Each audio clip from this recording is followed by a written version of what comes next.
জীবনবাণী মথিলিখিত মঙ্গল সমাচার 11 অধ্যায় 2 থেকে 12 পদ।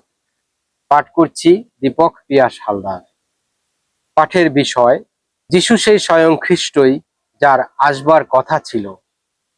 এদিকে খ্রিস্টের কর্মকীর্তির কথা কারারুদ্ধ যোহনের কানে যখন এলো, তখন তিনি তার কাছে নিজের শিষ্যদের এই কথা জিজ্ঞেস করতে পাঠালেন যে, যার আসবার কথা আছে, আপনি কি সেই তিনি, নাকি আমাদের আর একজনের অপেক্ষায় থাকতে হবে?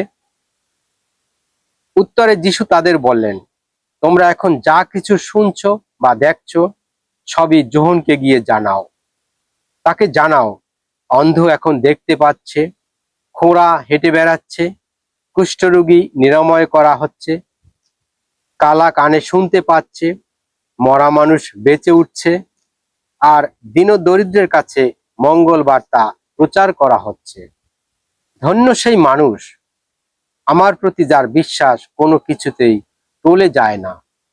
যোহনের শিষ্যেরা সেখান থেকে চলে যাচ্ছেন, সেই সময় যিশু সেখানে ভিড় করা লোকদের লক্ষ্য করে যোহনের সম্বন্ধে কথা বলতে লাগলেন। তিনি বললেন, তোমরা সেই মরুপ্রান্তরে কি দেখতে গিয়েছিলে? বাতাসে দুলে ওঠা একগাছা নল? তা না হলে তোমরা কি দেখতে গিয়েছিলে?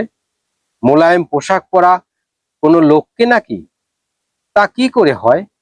যারা মোলায়েম পোশাক গায়ে দেয় তারা তো রাজবাড়িতেই থাকে।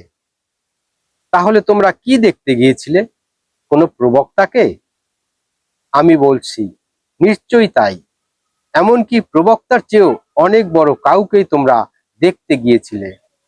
তার সম্বন্ধে তো শাস্ত্রে এই কথা লেখা আছে, দেখো, আমি এখন তোমার আগে আমার দূত পাঠাচ্ছি, সে প্রস্তুত করে রাখবে তোমার এগিয়ে আসার পথ।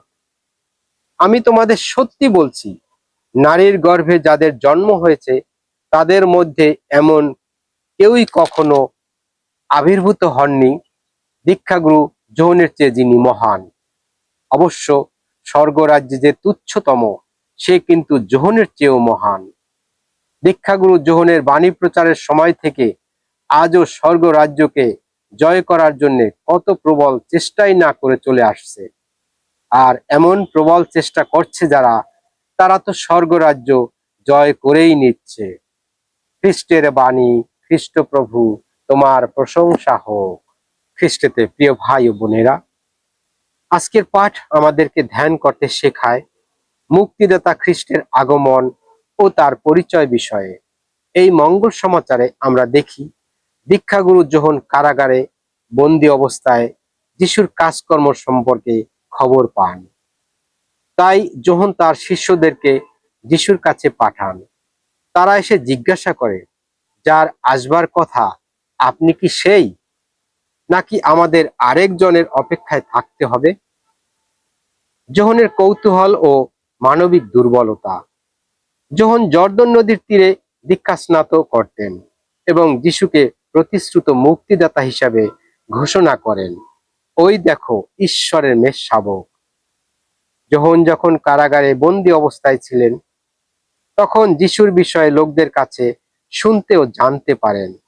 তাই যোহনের প্রশ্ন জাগতে শুরু করলো, যার বিষয়ে সে এতদিন লোকদের কাছে বাণী প্রচার করে আসছেন, তিনি কি সেই মুক্তিদাতা যিশু কিনা? বিশ্বাসী মানুষেরও কখনো কখনো ঈশ্বরের কাজের প্রতি দুর্বলতা ও সন্দেহ জাগতেই পারে। যোহন যেরূপ করেছিল। যিশুর উত্তর দান ও কাজে সাক্ষ্য প্রমাণ। যিশুকে এসে যোহনের শিষ্যেরা যখন প্রশ্ন করে, তখন যিশু কোনো সরাসরি হ্যাঁ বা না উত্তর দেননি। যিশুর উত্তর ছিল, তোমরা যা দেখছো, যা শুনছো, তা গিয়ে লোকদেরকে বলে দাও। এখানে যে প্রবক্তা ইসাইয়ার প্রচারিত বাণী বাস্তব রূপ লাভ করছে, যিশুর অলৌকিক কাজেই প্রমাণ তিনি যে প্রতিশ্রুত মুক্তিদাতা।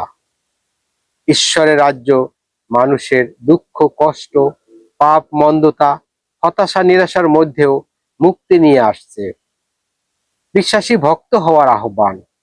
যিশুর উত্তর আমাদেরকেও উদ্দেশ্য করে বলা হচ্ছে, আমরাও আমাদের প্রতিদিনকার জীবনে প্রমাণ খুঁজি, আশ্চর্য কোনো কাজের প্রত্যাশা করি। কিন্তু সত্যিকারের বিশ্বাসী হলো যিশুর কাজে ফল দেখতে পাওয়া এবং ভালোবাসা, ক্ষমা আর মুক্তির চিহ্ন জীবনে কাজ করা। যীশু খ্রিস্ট আজও অসুস্থকে সুস্থ করছেন, ভগ্ন হৃদয়কে সান্ত্বনা দিচ্ছেন, পাপীকে মন পরিবর্তনের উপায় করে দিচ্ছেন। আমাদের বিশ্বাসের চোখ, হৃদয় যদি উন্মুক্ত হয়, তবে আমরা তার রাজ্যেরও চিহ্ন এভাবেই দেখতে পাই। সুতরাং আসুন প্রিয়জনেরা, যোহনের প্রশ্ন আমাদের মতো বিশ্বাসীদের প্রশ্নই যেন হয়, আপনি কি সেই খ্রিস্ট যার আসবার কথা? যিশুর কার্যক্রম আমাদের উত্তর দিচ্ছে, হ্যাঁ, তিনি মুক্তিদাতা।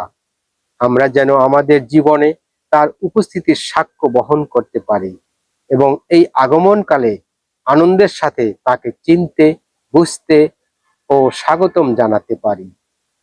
প্রভু আমাদের আশীর্বাদ করো। আমেন।